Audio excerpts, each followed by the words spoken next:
ইসলামী bank banking জগতে সবার উপরে মাথা উঁচু করে দাঁড়িয়ে আছে। যারা এখানে দুর্বৃত্তায়ন করেছে, ক্ষতির কারণ ছিল তারা এখানে আসতে পারেনি।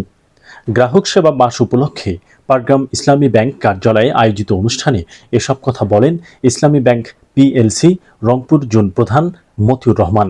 সকল প্যারামিটারে বাংলাদেশে ব্যাংকিং জগতে সবার উপরে মাথাটি উঁচু করে দাঁড়িয়ে আছে।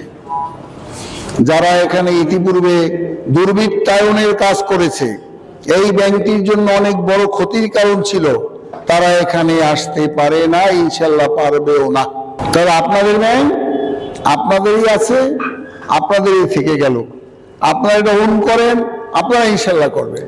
9 জুলাই বৃহস্পতিবার বিকেলে আহসান হাবিবের সঞ্চালনায় ও পাটগ্রাম শাখা প্রধান আক্তারুল ইসলামের সভাপতিত্বে অনুষ্ঠানে প্রধান অতিথির বক্তব্যে মতিউর রহমান গ্রাহকের অবদানের কথা উল্লেখ করে বলেন, পুরোটুকুই যাদের অবদান, সেই অবদানের অংশীদার, সেই অবদানের গর্বিত মালিক হয়েছেন আপনারা।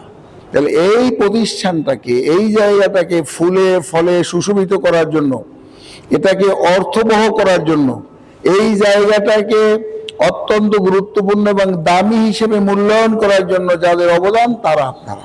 এ সময় তিনি ব্যাংকের প্রতি মানুষের আস্থা অনাস্থার প্রসঙ্গ টেনে আরও বলেন, এটিএম বুথ জ্বালাও পোড়াও, ব্যাংকের মধ্যে ভাঙচুর, পথে ব্যাংকের অফিসার বের হইতে পারে না, এই বিভিন্ন রকমের ঝামেলা এই ব্যাংক তখন সহ্য করেছে।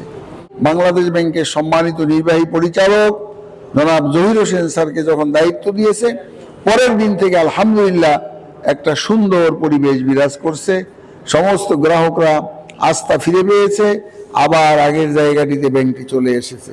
উপস্থিত সুধী ও গ্রাহকদের মধ্যে বক্তব্য রাখেন পাটগ্রাম উপজেলা বিএনপি সভাপতি আলহাজ শফিকুর রহমান, পাটগ্রাম উপজেলা জামায়াতের সেক্রেটারি মনোয়ার হোসেন লিটন, বিশিষ্ট ব্যবসায়ী আলহাজ আমির হামজা, ফজল মাহমুদ সহ আরও অনেকে। AB Siddique, public views, Patgram.